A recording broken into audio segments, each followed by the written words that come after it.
And so if you have an inclination that there's something wrong and that you need help, don't stop until you find somebody that says you're right and I'm going to help you. And I think one of the top things that my clients kind of always say is like, for the first time, I feel safe, seen, and heard. And and that's, you've got to operate from those three places: safe, seen, and heard, in order to live like a really big, badass life.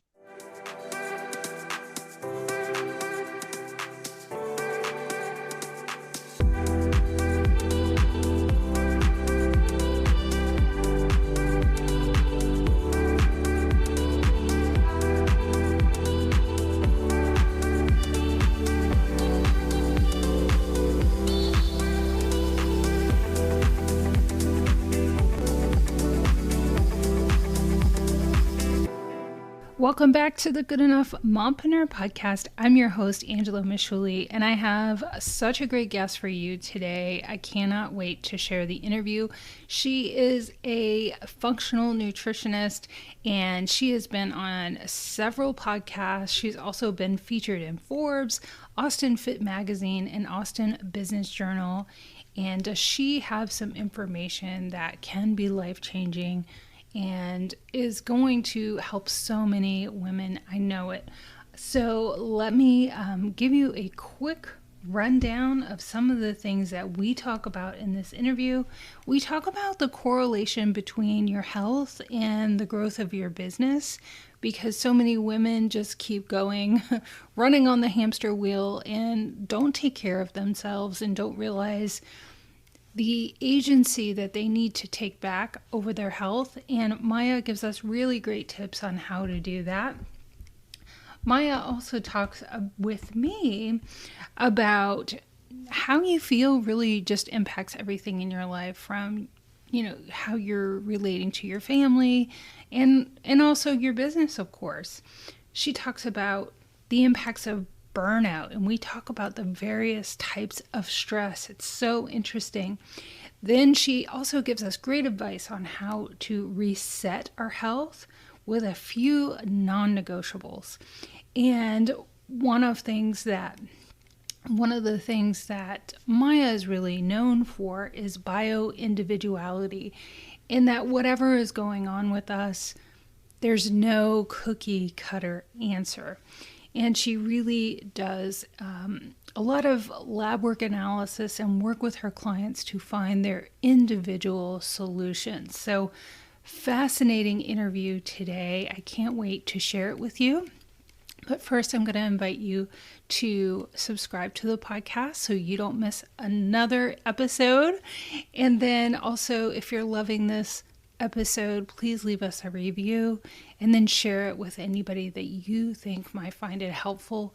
You might hear Maja talk about some of the symptoms that she had that led her on a health journey to feel better, and maybe somebody else would find that helpful. So please do share it. So without further ado, here's my interview with Maja Miller, the owner of Maja Miller Wellness. Welcome to the podcast, Maja. Thanks for joining me today.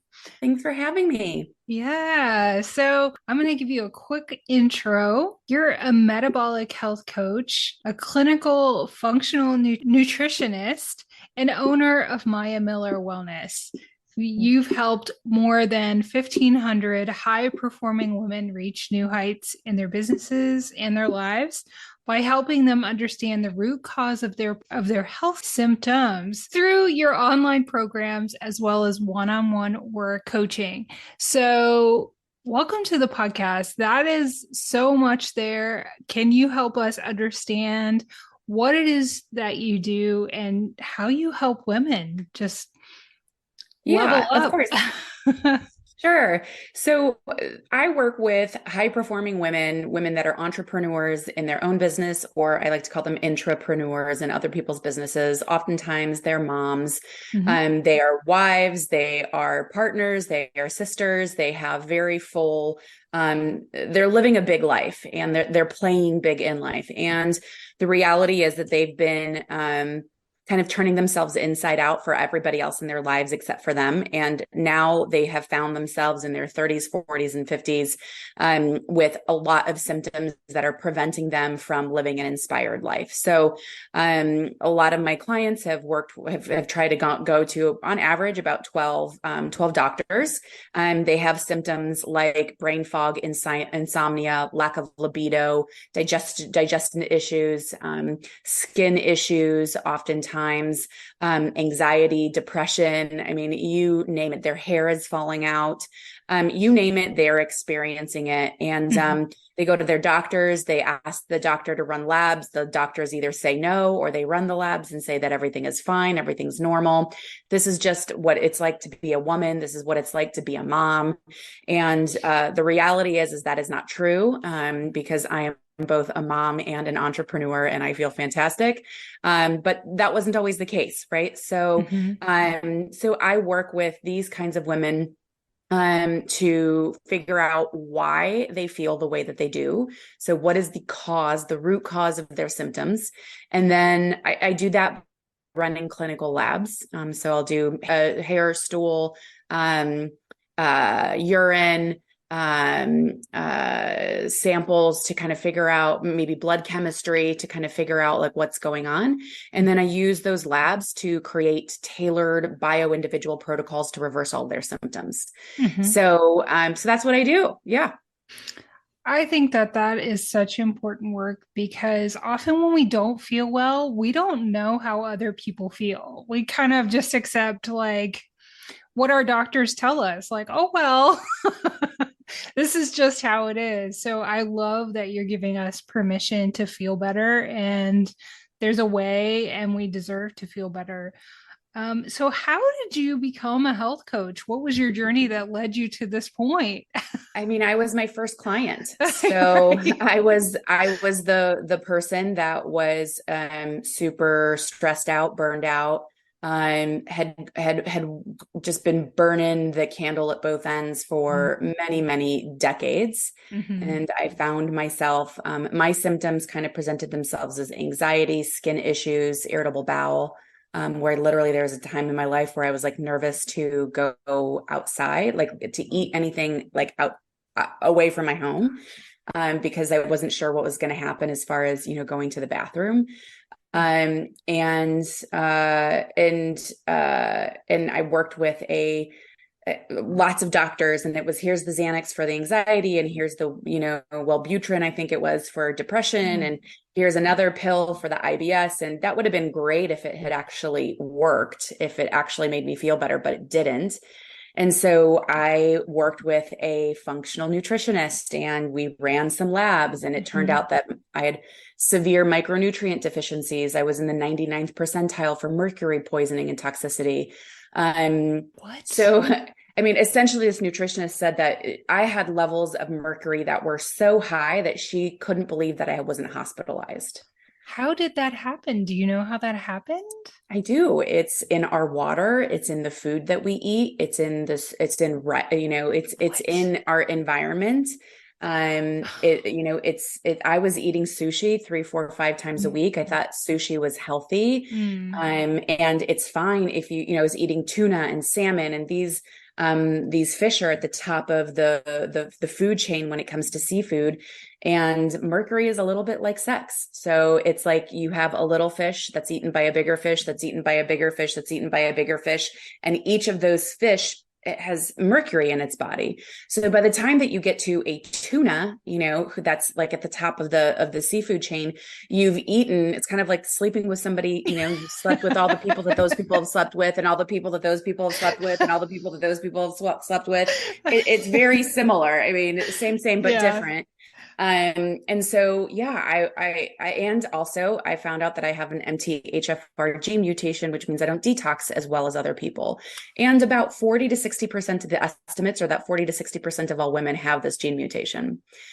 And so when you combine, you're eating, a crap load of mercury laden fish, and then you're not detoxing as well as you should be. You end up having very high levels of mercury. And if you remember Alice in Wonderland, the Mad Hatter, right? Mm-hmm. The Mad Hatter was mad because they often use mercury to make the brims of hats Mm. firm. And so mercury has incredible neurotoxic kind of an impact. And a lot of the symptoms are often anxiety, depression, those kinds of things. No amount of Xanax and Wellbutrin would have been able to make that better. Okay, So it less really than was just a 10 minutes. personal, yeah, Go it ahead. was a personal journey. Yeah. So less than 10 minutes, I'm questioning everything, and I don't know if I can eat seafood again. Wow, that's You incredible. can eat seafood, but I mean, I was literally eating sushi like 3, 4, 5 times a Yeah. week. I was eating Hmm. a lot of it. So That's interesting. I it's mean, something to be aware of. yeah, absolutely, for sure. I mean, and just, I think it's really important to just not accept the information that we have. I mean, we do need to have faith in physicians, but keep questioning, keep looking for answers. And, maybe there are more answers than you've been given for sure. So, how is it that, we're talking about this topic on an entrepreneur podcast? So, talk to me about, I'm sure every mom and entrepreneur listening to this podcast can relate to at least one of the symptoms, if not multiple symptoms you just talked about. So how does how we feel connect with the growth and the health of our businesses? I mean, it's everything. You cannot pour from an empty cup. Right. And it's what we there's two things that are kind of happening. One, I think oftentimes as women, we have been kind of told that for many reasons we often give our power away.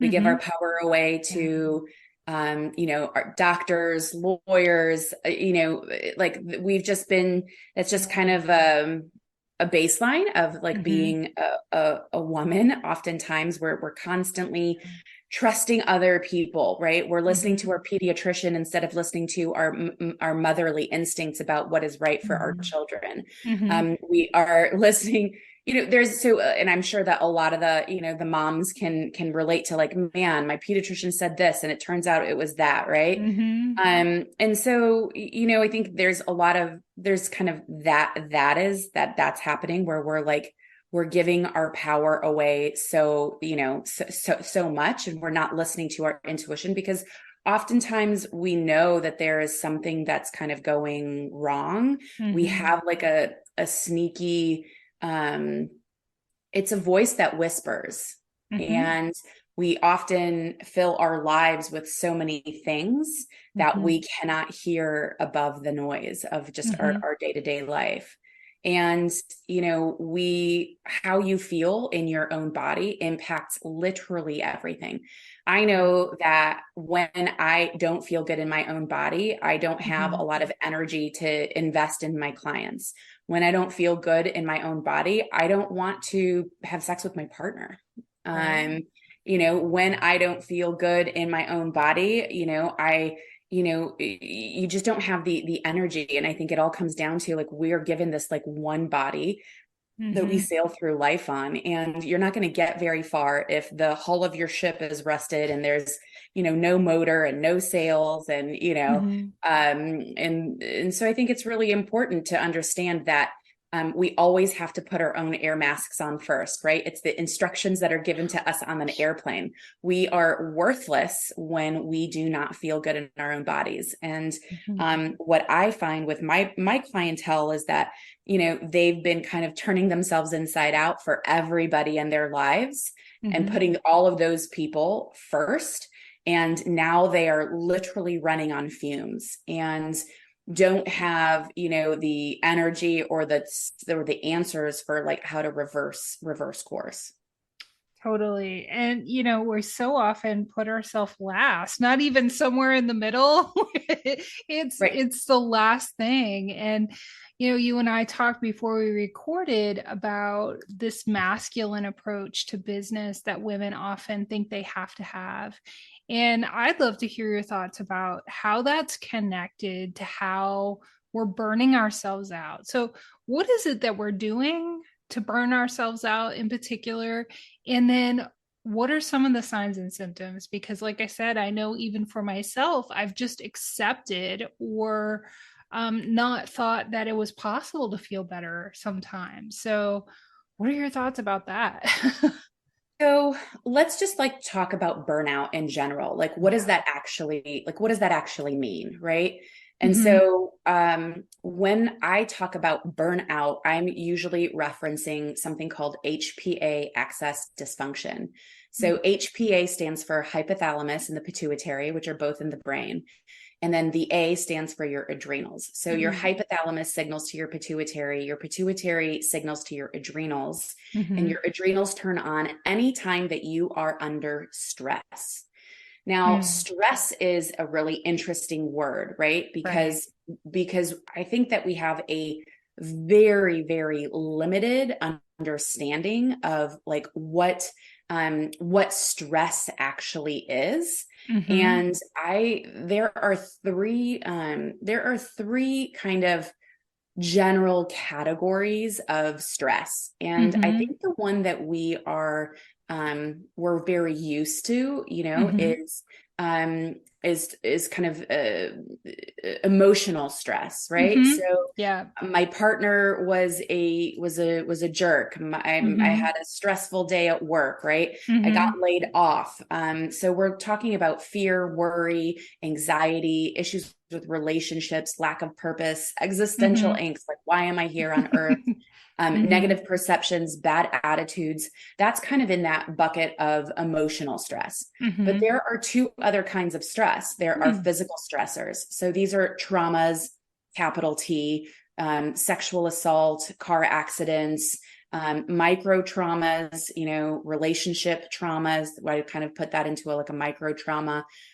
Fractures, muscle injuries, nerve compressions, poor posture, repetitive injuries, intense and prolonged exercise. I'm a former Division One tennis player, so I had Mm. intense and prolonged exercise in my life.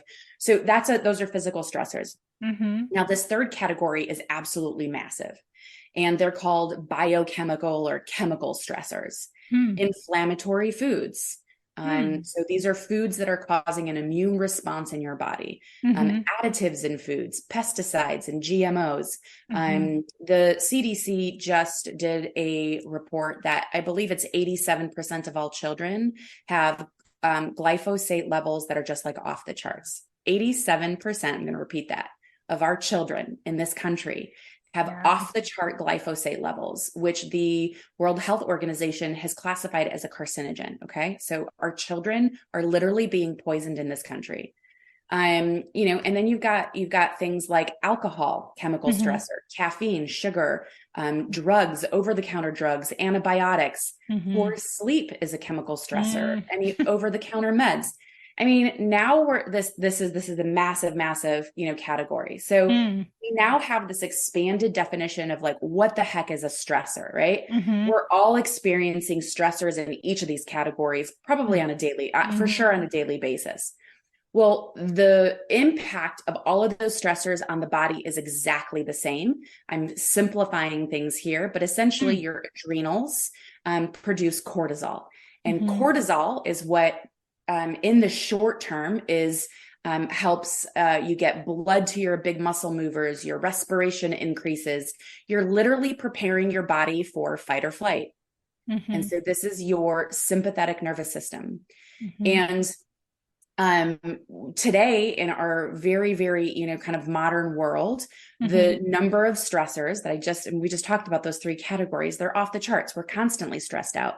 Mm-hmm. Reading a negative tweet, emails, text message, like all of this Mm-hmm. stuff is stressing us out.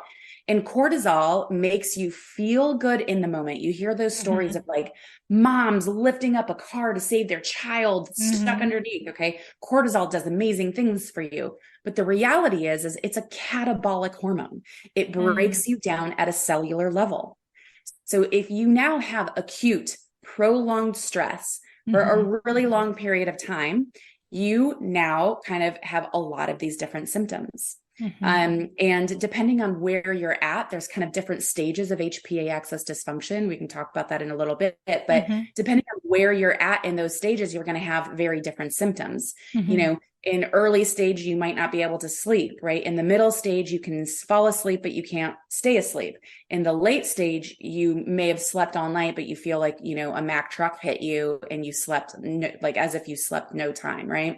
So depending on where you're at in that, in those stages of HPA axis dysfunction, some people call it adrenal fatigue. Then you may be experiencing different symptoms. So that's kind of what's happening, right? So that's what's happening at a physiological level. Now, to kind of take it all the way back to your original question, which is, why is this happening? I believe it's because women have kind of taken we've taken on very masculine roles in life. And the reality is that men and women are biologically built differently. And when we work with our cycles, right? Moon cycles, period cycles, when we sleep cycles, sunrise, sunset cycles, women do significantly better. And that requires no longer subordinating our femininity. Our femininity is what makes us powerful. It's what makes us amazing, right? And so oftentimes a lot of the women that I'm working with have just been in their masculine for a very long time, both professionally and personally, for a number of reasons. Oftentimes that's a trauma response. At least it has been in my life. But it's this, kind of subordinating our masculine, or subordinating our feminine and really like playing into our masculine, is what I believe is kind of one of the reasons that we suffer burnout. That was a lot, but I think I connect and understand so much of what you just said in relation to my own journey. For sure. That's a lot to process, but I would, man, but it's so true. I would love to hear, and I've heard other people talk about this, how some of the things that we can do to make changes. Of course, we can connect with you, but I like to give actionable steps. But what are some of the things that we can do to connect to our more feminine state? Like if we're feeling like we're negotiating contracts, we're having to really do a lot of leadership or whatnot, and we're feeling that, because I know I can feel when I'm kind of in that masculine state. What can we do, or do you have tips for connecting more to that feminine energy when we kind of need to come back and settle with ourselves? Yeah. I mean, for me, first of all, there is both in men and women, there's the divine masculine and the divine feminine. And we all need to kind of, I don't think being in the masculine is bad if you're in but it is if you're kind of in this toxic masculine kind of energy. Yeah. So I think women and men both kind of can lean into, divine feminine and divine masculine energy. I think that's important. We have both in us. And I really think that, there are times where I know at home, I am able to lean into my feminine because I feel safe with my partner, right? I don't feel like I have to do everything. I was just talking to a friend who we were on FaceTime, and my husband came and grabbed our baby because he was being a little fussy. He's 8 weeks old. And my friend was like, "Oh, he's really hands-on." And I'm like, in my head, I'm like, your husband isn't, like, you're responsible for all things children, right? And so I know that I am able to lean into my feminine because my partner, right, supports me, and I don't feel like I have to do everything. I'm not doing everything at work and then coming home and doing everything with the kids and just feeling like I'm super burned out. So I think a lot of that is like partner that you choose, what you accept in your own relationship in either, you know, personal relationships, either romantic or platonic, right? I think that's really, really important. But at the end of the day, right, there's going to be times where we're going to have to be more assertive, and that's part of being feminine as well, right? Sure. And I think a lot of it comes down to, are you fueling, like, have you built a good ship? Like, is your hull intact? Do you have a motor? Do your, you know, are your sails, you know, ripped? And so there are a couple of things that I recommend with all of my clients, that are kind of non-negotiables for me. And so I'll walk you through maybe two of them. And they both revolve around morning routine. So it's non-negotiable. Any client that works with me has to get outside for 15 to 30 minutes within an hour of sunrise or an hour of sunset. Eventually, you'll do it both. Get 15 to 30 minutes of sun exposure within an hour of sunrise and 15 to 30 minutes of sun exposure within an hour of sunset. Why does that matter? Because sunrise and sunset, that light essentially sets or resets your circadian rhythm. It is it's literally what, like, it's an incredibly important rhythm in the body. Your certain hormones turn on, certain hormones turn off, detoxification starts to happen. Like, all of these things are essentially triggered through exposure to sunlight. And often, I mean, if you think about it, right, we wake up in a cave, then we get into our car cave and drive to our work cave, and then go to our lunch cave, and then go back to our work cave, and then go to our gym cave and go back to our home cave. We are not getting enough sunlight. Right. You need sunlight like you need air and water. So that is super important. And you go outside, and you don't even have to, you know, I always say go for a walk, because then you're kind of moving your body, and you're getting sun exposure, which you're kind of getting, you know, two birds, one stone. A lot of my clients are busy and they kind of need to be efficient. So that is like tip number one. And tip number two is if you are stressed out and burned out, intermittent fasting is probably one of the worst things that you could ever do. It will impact thyroid function, hormone, I mean, all sorts of things. So to piggyback off of that, the second thing that I have my clients do is eat a high protein, at least 20, 25, 30 grams of protein, low carb, breakfast within 45 minutes to an hour of waking up. So, you know, you wake up within an hour of sunrise or sunset. Don't put on makeup, don't brush, like, don't do anything. Just like get your tennies on, go outside, get that sun exposure, or put your feet in the earth and just sit there with your eyes open, doing like an open eye meditation. You don't necessarily have to walk. And then you go inside and you have like a smoothie, is typically what I have my clients do, because I give them a recipe that takes 5 minutes to make, and it's their breakfast for the entire week. Right. So then as they're getting the kids ready, they're not sacrificing their own nutrition. Those two things, I mean, if you talk to a lot of my clients, they'll say things like, I didn't realize how easy it was. Man, I lost 5 pounds in my first week just from doing this one, you know, these one or two things. They don't have to be massive changes. You don't have to like go gluten-free, dairy-free, paleo, keto all at once while doing 5 HIIT workouts a week. Like, you don't need to do that. It doesn't need to be that intense.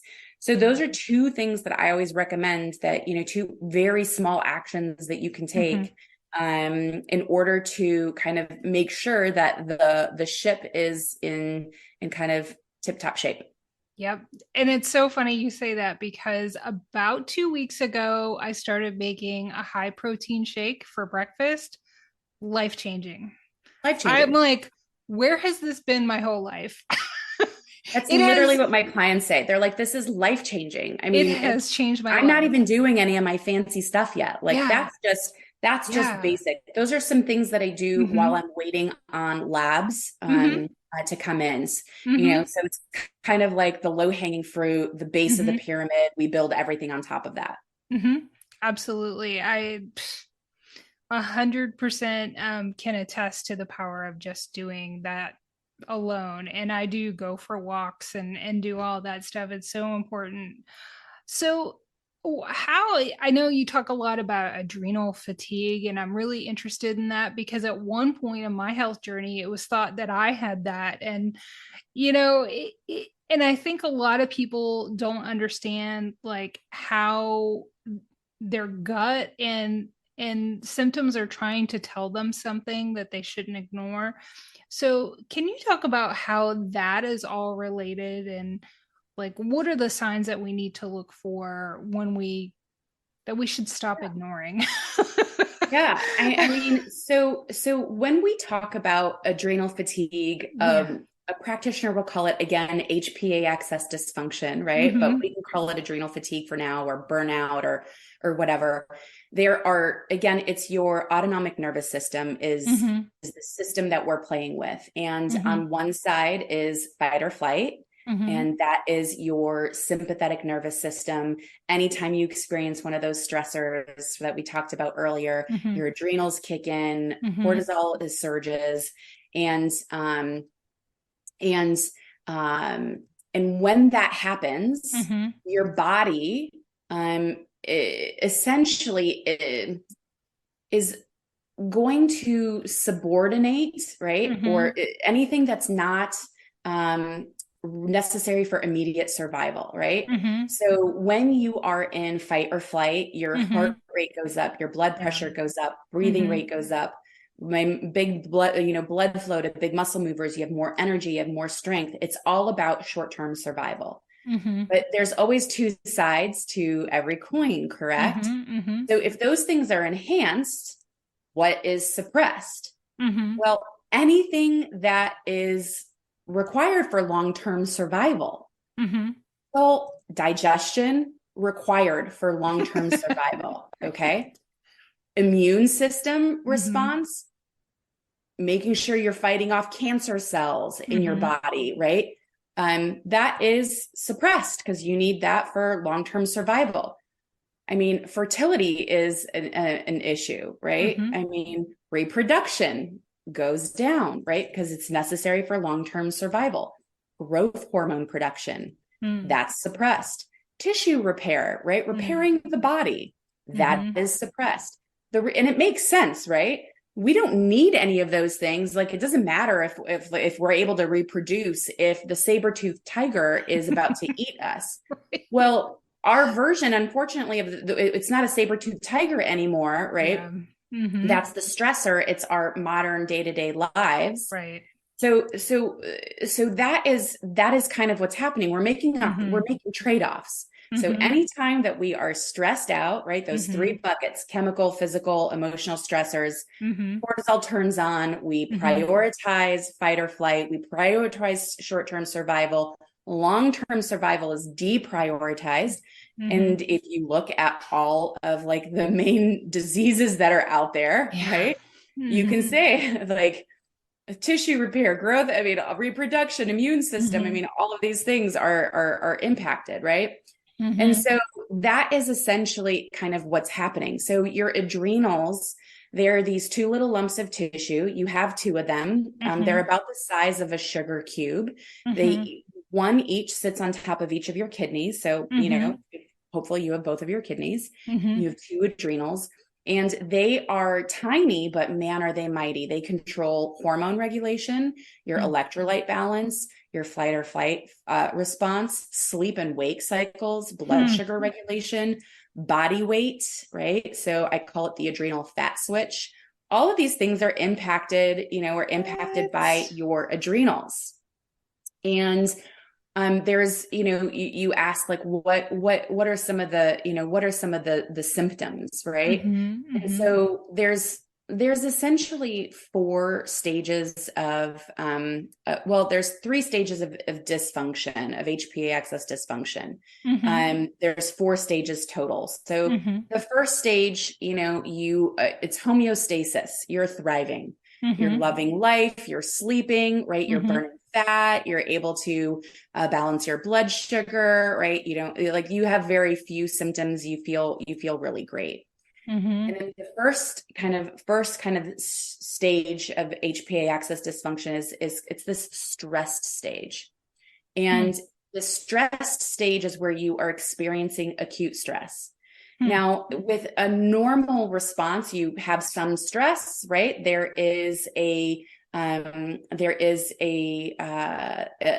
Your body kind of attempts to regulate the stress, and the stress goes Mm-hmm. away, and then it goes down.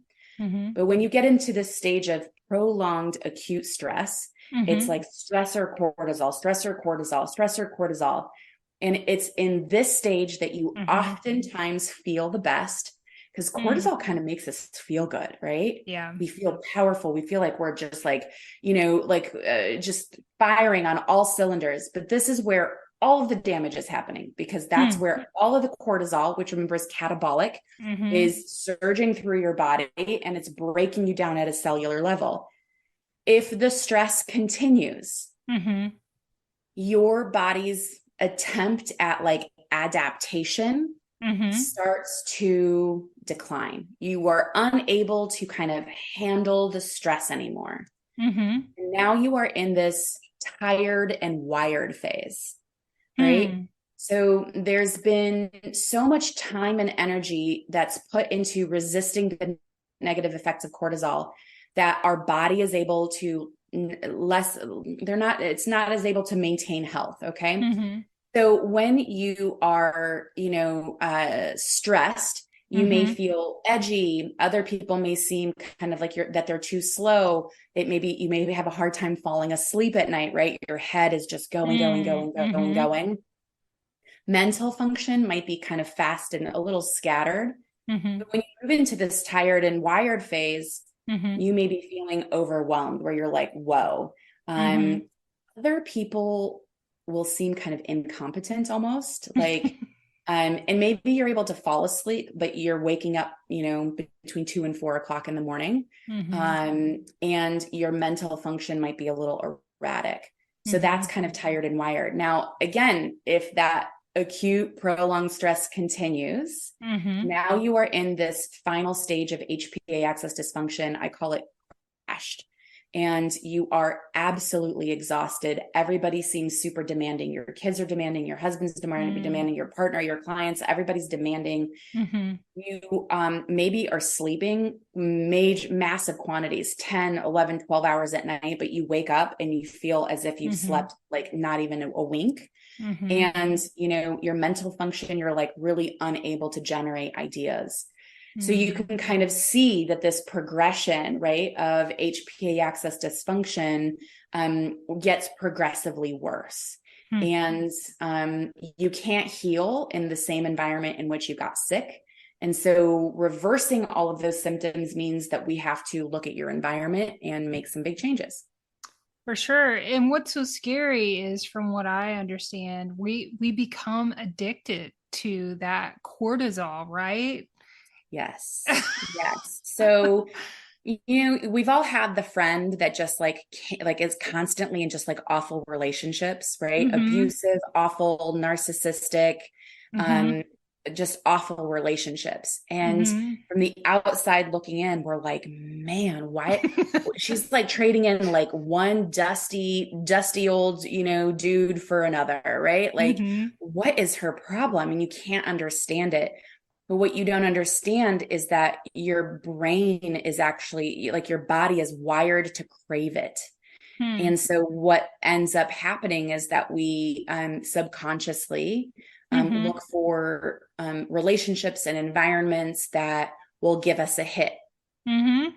For sure. And it's like, I think women are also kind of conditioned to overfunction and to keep everything okay and to take care of people. And so I've definitely had to make steps in that direction for myself. But here's the thing, there isn't a one size fits all solution to all of this, right? That would be No, ma'am. so No, great ma'am. if there was. Yeah. So one of the things that is really important to you is bio individuality, right? Yes. Yeah. Your metabolism is as unique as your fingerprint. There is nobody out there with a metabolism like yours. And there's an amazing author. Her name is Caroline Miss, and she wrote a book called Anatomy of the Spirit. One of my favorite books ever. But one of her one-liners is that your biography, all the things that have happened in your past, becomes your biology. Whoa. All the things that have happened in my past, all the decisions that I've made, all the things that have happened to me, all the things that have happened for me, all my experiences, right? Now have impacted me at a cellular level, right? My metabolism. And so what I often find is that a lot of my clients have tried, they heard they're supposed to go keto, or they heard that they're supposed to go, vegan or vegetarian or plant strong, or they're supposed to intermittent fast. And so they're kind of playing whack-a-mole, and there's no strategy, there's no systems, there's no support, there's no, and as a result, there's no success. And so, yeah, I mean, I think it's really important to understand that we are unique individuals. We've had unique experiences in our lives, which means that anything that we do to reverse our symptoms, it really has to be tailored for us. Now, I remember, and typically the older that you get, right, the more tailored and bio-individual it has to be. I remember in college, I could think about losing weight and I would drop 30 pounds, right? Like it would just be like weight was right. And then now all of a sudden you are older, you've had this buildup of all of these experiences that have impacted you negatively at a cellular level. And so it's like, okay, well, what is causing all of your symptoms? Is it gut? Is it the fact that you don't have, the right macro and micro minerals? Are your hormones off? And I think with women, we often start with hormones, and that's too far downstream. Like oftentimes, I would never look at hormones first. I look at liver function first. I look at gut function first. I look at mineralization in the body. All of those things impact your hormones. And so for me, when I take a look at bioindividuality, I'm running, after I do, a very deep medical history and intake, then I recommend, these are the labs that I want to run. And that's kind of where I'm being a health detective. I'm digging into what is happening with liver function, what is happening with, hormone function, adrenal function, gut function, all of these things. And so I'll run some labs. And then when I get those labs back, it's almost like I'm able to paint a picture and I'm able to say and kind of connect the dots, right? So oftentimes stress, adrenal system, right, impacts gut. And so there's a histamine response. Cortisol stimulates mast cells in the gut, and it impacts gut permeability, all of these other things, right? And so then it's like, okay, well, now that I know kind of what's going on, what do we do first, right? Because you can be doing the right thing at the wrong time and not see success. So a lot of my clients, for example, eat less and move more, right? They follow their trainer's advice. Oh, you just need to eat less and move more. And so they eat less, move more, and they gain weight. And then they throw their hands up in the air and say, F it. If I'm gaining weight while I'm working out and eating less, then what's the point? Guzzle down the wine, eat all this, all the food that feels good, emotionally, but is awful for you physically. And that's kind of, then they keep kind of like bouncing between those two things. Well, a lot of times you could be eating all of the right foods, but you're not absorbing anything because you have gut permeability and damage, in that mucosa layer in your gut. And by the way, 80% of your immune system is in your gut. 80% of your serotonin is produced in your gut. I mean, so, the gut is super, super important. And, I think there are very few people, I would say less than 1% of the US population probably has like full gut function. Well, I mean, they call it the second brain for a reason. I mean, it They do. controls so much of what's going on with us. Yeah. It's just so fascinating. I mean, and people don't understand that, not only can you have labs and have your doctor run labs, but lab values and what they mean are set by individual labs. So, I mean, to have somebody kind of interpret that, and um, I would love to hear about the difference between, I think it's really important to understand like a functional nutritionist or a functional doctor as opposed to like your average family physician Yeah. that you go to too. So when somebody says I'm functional, it means that Mm-hmm. we do not carve up the body into Mm-hmm. systems. So an Mm. allopathic Western Mm-hmm. medical doctor, you'll go to your OBGYN for, Yeah. vagina issues. You'll go Yeah. to your dermatologist for skin issues. Mm-hmm. In my experience, skin is Mm-hmm. all issues with the skin are always gut related. And your Mm. dermatologist is like, not my organ, right? Mm-hmm. Hands off, not my organ. Right. And so when somebody is functional, what we Mm-hmm. look at the entire tree, we look at the roots, we look at the Mm-hmm. trunk, we look at the branches, we look at the leaves. Mm-hmm. Um, the way that I look at it is if there was a sick in a tree in your front yard that was sick and the leaves Mm-hmm. are falling off, Mm-hmm. you're not going to take a leaf, spray it, and glue it back on the tree, right? That's the equivalent of a lot Right. of like the approach with just like throw meds at it, right? Mm-hmm. Pills and powders. Let's throw them at it. For a functional person, we will say, what does the soil look like? What's going Mm-hmm. on with the roots? Are you getting enough water? Is the air, we look at the entire environment and Mm-hmm. we there is no disconnection, right? We're not carving up the body. So Mm-hmm. for me, Mm-hmm. I'm looking at a functional approach, which Mm-hmm. means, uh like you need to look at delicious food, you need to look at rest, you need to look at energy. I'm like a battery. How do I increase my energy and how do I expend my energy? How Mm-hmm. do we do stress reduction? How do we do smart supplementation? These are the environmental things, the environmental levers or dials, right, that I'm pulling or turning in order to get you to feel better, because 90% of all disease is environmental. Only Mm-hmm. about 10% of all disease is genetic. And just because you have, dirty genes, right? Mm-hmm.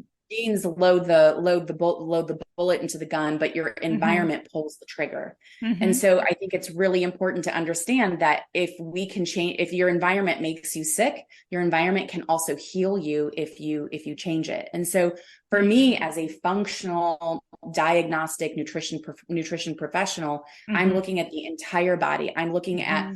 your entire environment going back your entire life, right? Mm. Me, I had a Chernobyl exposure as a child when I was 12 years old. And I came home, it irradiated my thyroid. Within a couple of months, I had a goiter and I've been on thyroid meds ever since. And now have a Hashimoto's diagnosis, which is an Oh. autoimmune disease, right? Mm-hmm. So your environment absolutely matters. So that's what Mm-hmm. functional, right? Functional medicine looks Mm-hmm. at, functional nutrition looks at. Mm-hmm. And in our analysis, we are looking, you brought up a point about the labs that I want to kind of like really drive home on. Mm-hmm. When you go and get lab work done, it's typically because you feel sick, right? Mm-hmm. Rarely are people like, I feel amazing, I'm going to go have my thyroid labs run, or I'm going to go have this run, right? Mm-hmm. So the labs are Mm-hmm. aggregating data from people that don't feel well, Mm-hmm. and then they're saying, this is the range that's average. Mm. And so what those clinical ranges tell you, Mm-hmm. they just tell you what's common. They don't Mm-hmm. tell you what's Yeah. optimal. Mm-hmm. Now, what's Yeah. common, if you take a look at the common person that's walking down the street, Mm-hmm. right, has a couple of, has diabetes, has heart disease, right? Has some like major pre-existing conditions, right? There's a lot of things going on. Do you want to compare your health and wellness journey to that person? Or do you want to compare yourself to somebody that's super healthy? So functional ranges in and of themselves are much more narrow. If you look at, TSH from a clinical range, it's absolutely massive. And you experience symptoms, and so with functional ranges, we are kind of narrowing what is acceptable, because we know outside of that more narrow range, there's a lot of symptoms that are happening. And you may not clinically, have a hypothyroid, but if you can't sleep and you're super tired and your hair is falling out and your skin is dry and you don't want to have sex with your partner, like, who cares? Like, you're not living a good life, right? We don't want to say like, what's the worst we could ever feel before we address an issue. Like, I want to address something as soon as I start seeing, even a hint of symptoms. So that is kind of the difference between, I would say, like the allopathic medical model and the functional medical model. Yeah. And, I found that sometimes even the optimal level for men is different for women. So that's also frustrating. It's like always it's like yes, it's always different. So yes. Oh my goodness. Yeah, women are different than men. I know that that's not a very popular thing to say, right? Like, I believe that men and women are just as important as each other. There isn't one gender that's more important than the other, but we are not equal, right? We are not the same. Like, we are very different in our physiology and the things that we like to do and don't like to do. And so, you have to understand that, like, again, like our XY, XX, like our chromosomes like actually matter, and we need to, we need to. I know that sounds like ridiculous to say that right now, but it's like, I feel like we've lost track of that. All sorts of things. Yeah, I mean, we can't confuse equal opportunity with equal, physical ability, I guess. With like the same, right? Right? It's like, yeah. Yeah, for sure. So I think that bio-individuality is very important, and I'm allergic to cookie cutter plans. So right. Yes, as you've highlighted today, and it's so fascinating. But I would love to just take a minute and congratulate you on your new baby. And I know you're passionate about supporting moms and entrepreneurs, but I know it's early yet, but how has having a baby changed your experience as an entrepreneur and in your work?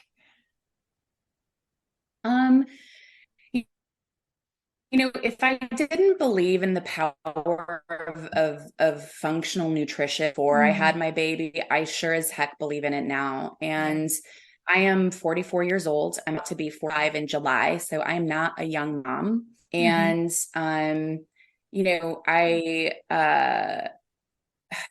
my pregnancy was absolutely amazing. I had no morning sickness, no insomnia, like none of the typical symptoms that you have either during pregnancy or even postpartum. Like, my hair hasn't fallen out.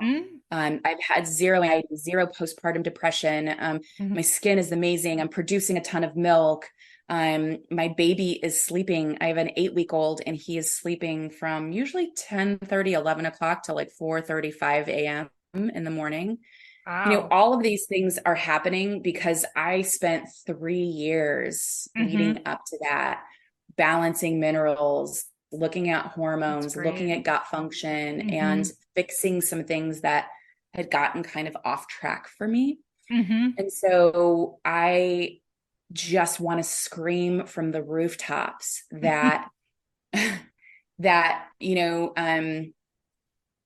morning sickness may be common, but it doesn't have to happen, right? Like, a lot of women lose their hair, that's common, but not normal, right? None of these things are normal. That a lot of women are experiencing postpartum depression. That's common, but it's not normal.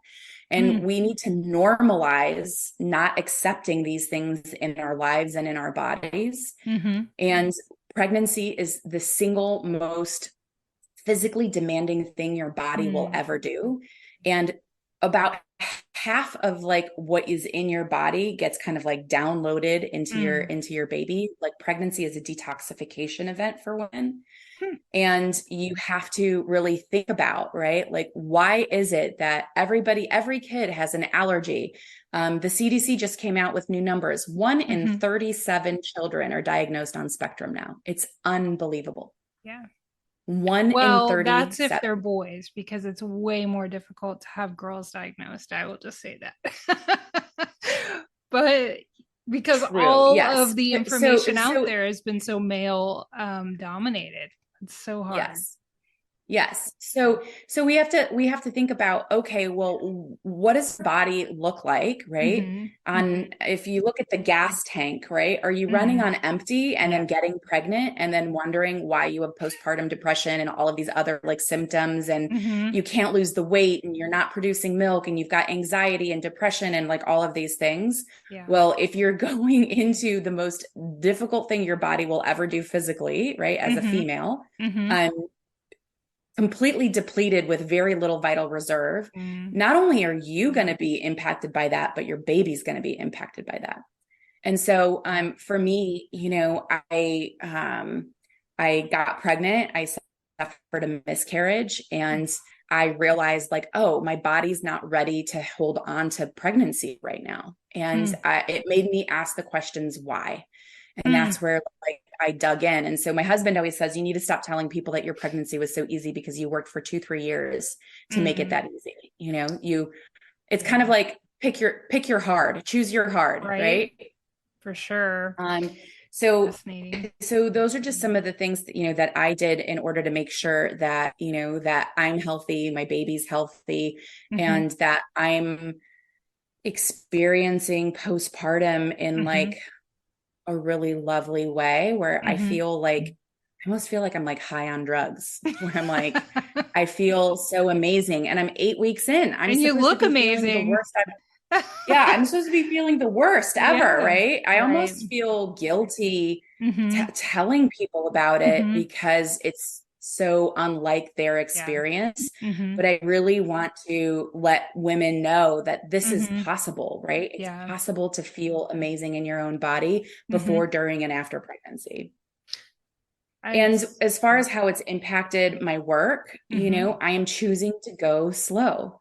I'm choosing to just slow down. I'm choosing to enjoy breastfeeding. I'm choosing, you know, to enjoy like smelling my new child, which I can't stop smelling him. I know. Like he's like, it's like, you know, new like, baby wow, smell. like he smells so good. I'm like I feel like such a weirdo. I'm like looking around. I'm like constantly smelling my kid. But, you know, I have moved from the maiden kind of phase of my life into the mother phase of my life. And I am now, maybe it's because I am a little bit older, like the clients, the money, all that stuff can wait. Like I waited a really long time to have this kid, and I want to make sure that I am a whole, healthy human being for him.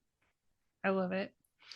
Well, it's been wonderful to talk to you. If you want one thing to stick with anybody listening to this podcast, what do you want that to be? Your intuition whispers. And for sure, you're going to have a moment where the lights are turned down and the music is off and nobody's around. And you're going to have that whisper in your ear that says, slow down. Something's not right. Dig deeper. Don't take no for an answer. And in those moments, I want you to remember that you have the ultimate wisdom and knowledge of your own body, and to listen to that and to not give your power away to other people. And so if you have an inclination that there's something wrong and that you need help, Don't stop until you find somebody that says you're right and I'm going to help you. And I think one of the top things that my clients kind of always say is like, for the first time, I feel safe, seen, and heard. And and that's, you've got to operate from those three places: safe, seen, and heard, in order to live like a really big badass life. I love that. So where can listeners connect with you and learn more about what you do? Yeah, I'm pretty accessible. Just go to majamiller.com, and it's Maja with a J. So MAJAMILLER.com. You can learn a little bit about what I do. There's case studies there to see if it's for you. And then there's just a quick little like handful of questions application so that I get to know you and kind of what's going on with you before we hop on a Zoom call. And so it's pretty easy to get a hold of me, and we'll talk just, real low pressure conversation about what's going on. How do you feel now? How do you want to feel? And then I'll let you know whether or not I'm the right fit. I'm not the right fit for everybody, but luckily I have an amazing, very robust network. And if I'm not the right fit for you, then I can kind of refer you on to somebody that is. I love that. Thank you so much, Maja. We could have talked forever, but I think that you shared some amazing points that are really going to be helpful to anybody who listens. So thank you. Thank you. You're so welcome. Thank you so much to Maja Miller for sharing her wealth of knowledge and information with us on the podcast. I mean, I just feel so blessed to have a platform where I get to talk to such impactful women and share that information with you. So thank you to Maja, and thank you too for listening. I hope this episode makes an impact in your life, and please let us know. Reach out to Maja or myself. I'm going to leave all of her contact information in the show notes. Be sure to check that out. And then too, if you would like to reach out to me, you can also reach out to me at mombusinesscoach.com, and be sure to leave a review, share this episode, and subscribe so you don't miss any more of our future episodes coming up. I hope you have a fabulous week. I hope you take some of Maja's information and put it into action. If you do that within 24 hours from listening to this podcast, you are more likely to keep those habits and routines and stick to them. So I hope you do that. I hope you feel more empowered. I hope you heard something you needed to hear today. So thank you for listening, and I cannot wait to talk to you next time. Have a great week. Bye.